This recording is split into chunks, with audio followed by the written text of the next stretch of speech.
Hi, welcome back. I'm Don Jessup. This is Blue. We are progressing day by day. It's early days still, so we're still doing all of the basics. We're checking the connection. We're setting those first boundaries. Annabelle. Good girl. Good boy. That boundary was a little stiff, partly because the dog was right behind him, but also because he's just maybe a little bit fresh. The point is, it's stiff. It needs to be addressed. Don't just sort of do it and then hope it gets better tomorrow. Help it get a little bit better today, and then it will be better tomorrow. So there we go. There was a light. That's my first boundary. Push back to arm's length. We talked about that in depth. You're going to watch me constantly resetting boundaries. So I'm going to lead him to the arena. So come on with me. As I'm leading, just like in the last video, I'm feeling, maybe even watching for how close he is to me. I don't want him creeping up on me. He's got to learn to follow, but not get too close. So I reset that boundary. Reset that boundary. What I don't want to do is show you a video where everything's working out and fail to show you how I get it to start working out. So we're going to keep these videos short. They're like 20 minutes. We're progressing towards riding, progressing towards doing all the fun things with the horse. But day by day, the activities are similar. I'm feeling him pull on the halter just there, and I'm setting a boundary saying, don't pull on that halter. Follow my lead. I'm feeling him creeping up on me here. So I set that boundary and say, don't crowd me. He's learning to be with me, focused, responsive, just by setting boundaries. So I'm going to come in here and we're going to set our clockwork boundaries. It's a little bit more advanced boundaries. It's not your very first basic move. This is a little bit more like, you can just leave the gate open for now. This is a little bit more like, oh, I'm sorry. Let's set that basic one again. Taking your basics one step further. So I've got him here, let's say, relative to you, 9 o'clock. I'm going to send him or guide him over to 12 o'clock and stop him there. And I can already feel he's like jazzed up today, which is different than the last time I worked with him. So this is why it's so perfect to show you where we start and why those early stages are important. I'm going to send him from 12 o'clock over to 3 o'clock.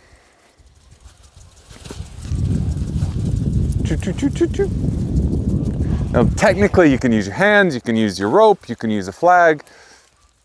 Today I have my hands. I've got my flag laying around. I'll get that in a minute. I'm just teaching him that we just started. So thank you for the connection. We need that. But I'm not going to jump in and bond with you when you're excited like this. So let's make sure those boundaries are important. I've got everything set up. I've got my saddle. I want to do that today. I want to do flag work. I want to bring out the tarp. I want to do everything. But I'm always going to focus on the basics first. Because if one piece of that is falling apart, everything else will crumble. There's a nice breath. I'm going to send him from this 3 o'clock position over, watch out there, Bells, over back to 9 o'clock, back him off a step. I always want him just about at arm's length. It's easier to connect with him. It's like a child in the classroom. If he's too close to the chalkboard, too close to the whiteboard, he can't see the information well. So arm's length away is a nice distance for the student to learn from the teacher when you're presenting boundaries, and then it's easier to make that connection. I'm going to send him back up to 12, or yeah, that'd be 12 o'clock. Up here, stop. Now, technically, like I said, flag, stick, string. I'm just using my hands. My rope is fairly short because I want to feel him following that, and then even stopping and lining up with me. I'm not doing a lot of hindquarter movements. I'm just teaching him to follow a feel and respond to that feel. And I can sense his excitement, ready to go. He's watching around, but that's fine. I don't need to change all that right now. I just need him to learn that when I ask you to move from one position to another, go ahead and follow my directive and then settle back in that new space. He's coming around. There's a lick and a chew. He's certainly more watchful today. Got new smells, got sprinklers going everywhere in the background. Back over here. I've got him at 3 o'clock, but he's not really lined up with me at 3 o'clock, so I'll take that step right there. And just a hint for you that those micro steps, those little micro maneuvers are gonna be gold for you as you advance. If you get him to 3 o'clock, but he's really kind of standing at 3:30, and you wanted 3, you could allow it, or you could take that next level up and start saying, you know, I've been with you for 5 or 6 days. I think it's time. I'm gonna start asking you for a little bit more precision, a little bit better alignment. Horse has 3 body parts: the head, the shoulders, the hips. If I can line them up like the planets lining up, he's going to be more focused. It's going to be easier for him to focus. Send him over to 3. That was a quieter, smoother response. I'm just gonna do a little micro maneuver to line him up, because I can see, there we go. Back off a little bit. I didn't ask you in. There you go. 1 step back this way. 1 more step. There we go. Where's my good boy? And then back off to arm's length. 1 more step. Come on, take that last step. Otherwise, you're just gonna step back in. There we go. They're subtle, little things, but look what he's learning. We just had a big noise in the background and he spooked, but he spooked in place. So my boundaries are starting to work, and I can trust that I can get in close to a horse like that. If he's jumping and moving out of position with every little sight or sound or smell or touch, then that's gonna be problematic on our journey. Okay, I'm gonna bring him, I'll just bring him around to 3 o'clock here. 9 o'clock, I mean. There we go. 1 more step. 1 more step. 1 more step. 1 more step. He's becoming fairly responsive to me. So I feel like even though he's a little bit distractible, I can get in a little closer. But this last one makes me think, maybe I'll do another one. It's pretty looky, and that's okay to be looky, as long as you're looking back for me. It's gonna be hard to bond with him. We go connection, boundaries, bonding, bravery, and basic skills in that order. And if he's not responsive to me, it's gonna be really, really hard to bond with him. So he's becoming very, very responsive to me, which makes me think, okay, good. That one felt good. He's still a little looky, but I feel safe enough to get in his space and bond with him. And if you remember from the earlier lessons, we connect, we set boundaries, and we bond. And bonding has 2 things. It's looking for itchy spots. This is how we help a horse let down and let us in emotionally, is by getting into their itchy spots, places they have a hard time getting to. Now, if he jumps or if he gets a little bit nervous, I'm just gonna reset the clock. I'm gonna reset my boundaries. So itchy spots and the 6 sensitive areas, the nose, the mouth here, the lips, the ears, the eyes, the lower legs and ankles, under the belly. Oh, look at this, we found an itchy spot. Look at his mouth. Look at his little lips just going. Oh yeah, baby, that feels so good. This is how we bond with a horse. This is how we teach them, like, I get you. I like you. I understand you. And then the tail. So we have tail, lower legs and feet, underbelly. You see him lifting his tail up here. We've already done these videos,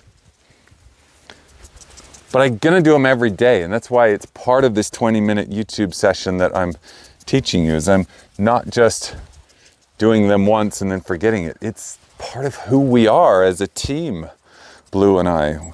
We connect, we set boundaries, we bond, we teach him to be brave, and when we do some basic skills. So it's time for bravery. I'm gonna come get my flag.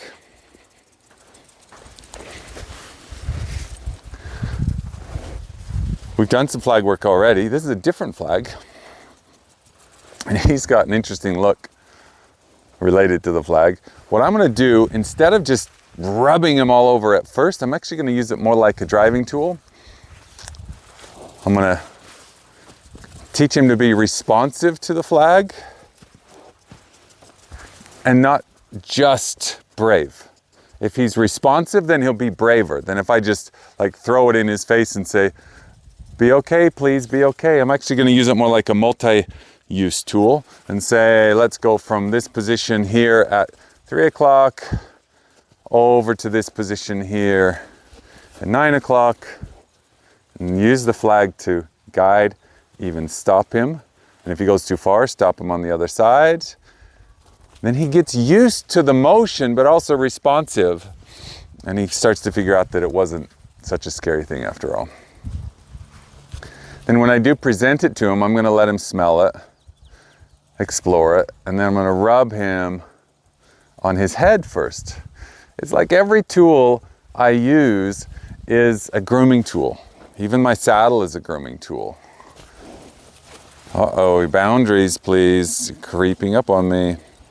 So I'm working on bravery and I end up resetting the clock, doing boundaries. That's normal. In fact, that's critical that you do it that way. We got flies out today. Now that he's holding his boundaries, I can rub him all over. Where if I just start rubbing him all over, I'm gonna be drifting all over the arenas. It's better to have my boundaries installed and reinstalled as I need them. Okay, so he's handling the flag a little bit better now. Ooh, ooh, ooh. Lost our boundary here. Reset the clock. Back you go. Please respond to my boundaries first.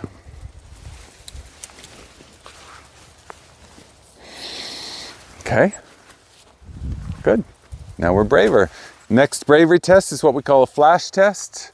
So we have touching tests and we have sound tests, and the flash test is where it's really a surprise ability test. I'm gonna move this flag in such a way that's not so friendly.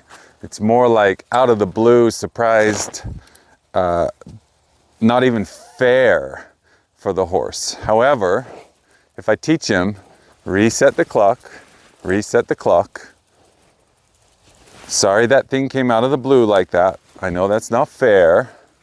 Reset those boundaries and then reinstall the friendly part. It's safe, it's just weird, it's just awkward. Bravery training is not just about the obstacles you use, like a flag or a tarp. It's about using the obstacles in a way to guide the horse, to be responsive, and non-reactive. So I'm trying to set a boundary here, bringing him across one step, and then back one step, and then back up to his position here at 9 o'clock. This is pretty extreme for him today, more so than other days. And now he's back. I want to pet him. And not so close. Back to your spot. Not so close. Back to your spot. If you come up high with a flag, it's better than if you come down low because he can see it better. The way a horse's vision works, if anything comes above his eye line here, it's easier for him to see than if it's down there underneath him. Great job, Blue. You got back in your spot. I'm gonna rub him down. You're creeping up, take that step back, reset those boundaries. So it's not always, bravery is not always about the obstacles you choose, it's about the way you use them that is going to make him braver.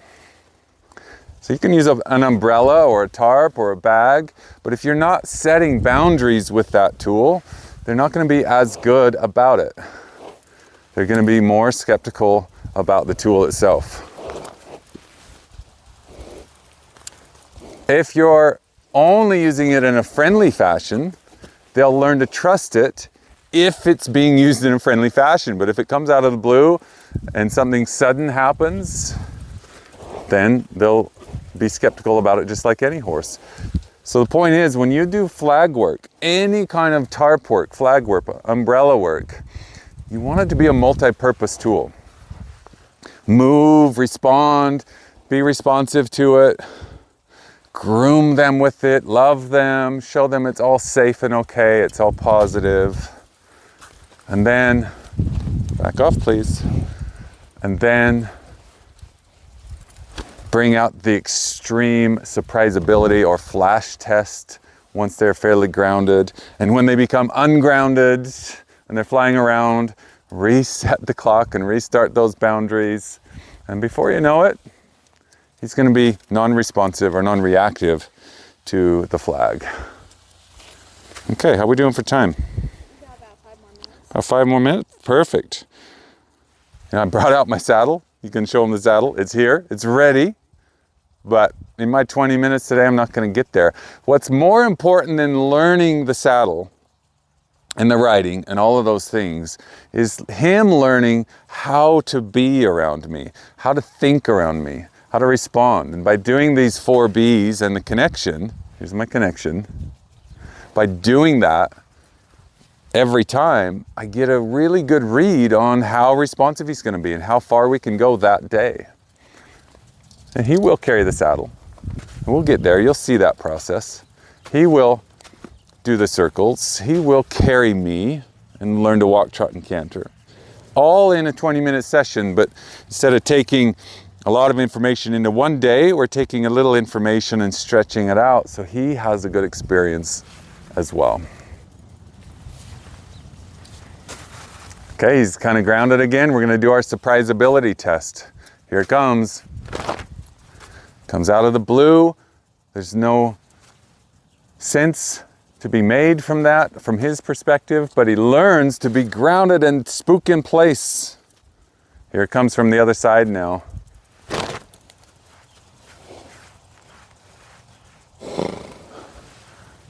It's a pretty big surprise, but that's rideable what he did. He sort of shifted his weight, moved a little bit. He didn't jump out of his position. He's still in that position. I could pull him forward maybe half a step here. But he's trusting the flag now because the way we do the work with the tool is changing his perspective about the tool completely. Too many folks, I think, are spending their time using the tool as a singular entity. It's used to rub them down, and then they learn to trust it because they rub them down. It's only a little portion of what needs to happen regarding the tool. Or they use the tool to drive them around, do circles, run around. Sometimes when people see me work with a flag, they think, oh, I want to buy a flag. That way I'll get my horse to be more reactive to me and more responsive and hold the canter for longer because I can shake it at him and scare him into the canter. But that's not what we want. We want a multi-purpose tool. We want a horse that's responding to the flag and not afraid of the flag. Same with our whip. Same with the carrot stick if you do that. Same with the saddle, same with the rider, same with everything. So now I'm in a new position. This is how I'm going to reset my clock from here. So if he moves around, then I'm going to come back to the front. I've got a few seconds before I lose his concentration. I'll reset the clock and then I'll start over again. So you can do this on your own. You don't have to tie him to the fence or get somebody to hold him. You can if you want to team up with somebody. That's kind of fun. Rub him down. And then, here it comes. Big surprise. Hi, Blue. That's a good, nice connection. Big surprise coming right up. Surprise. That's not fair to him. It's not fair to have a bird fly out of the bush either. It's not fair to go on a trail ride with a dog and then the dog comes running out from the forest and spooks your horse. It's not fair to be riding along and having a bicyclist show up around the corner that you didn't expect. None of that's fair from the horse's perspective.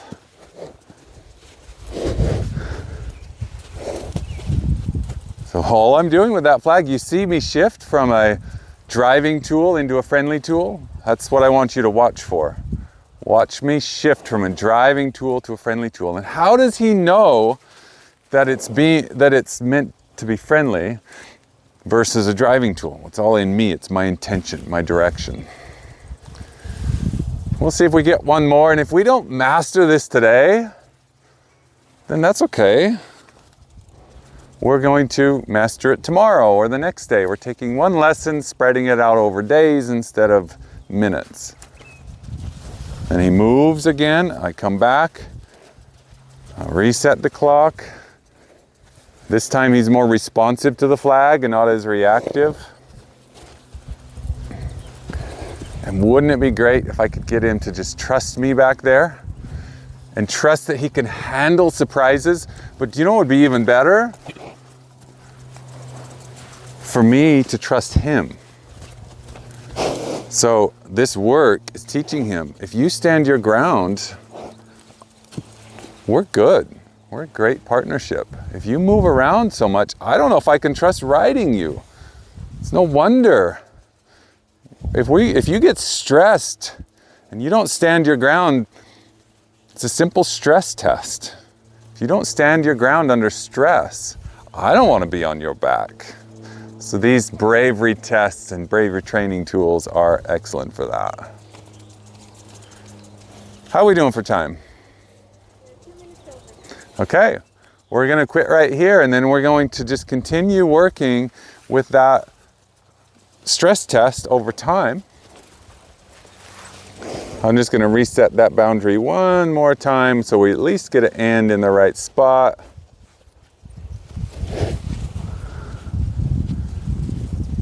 Good job. And just highlight one last thing for you. It's not usually the flag that the horse is afraid of, it's the speed of the flag that the horse is afraid of. And sometimes when they're already in an environment that's stressful, they're more reactive to the things that they wouldn't normally be reactive to. So we get to play with this at all levels today. Okay. We're going to start doing that more and more. You're going to see more of that. And as he grows, we'll grow together. I'll see you soon. I'm Don Jessup. Thanks for watching.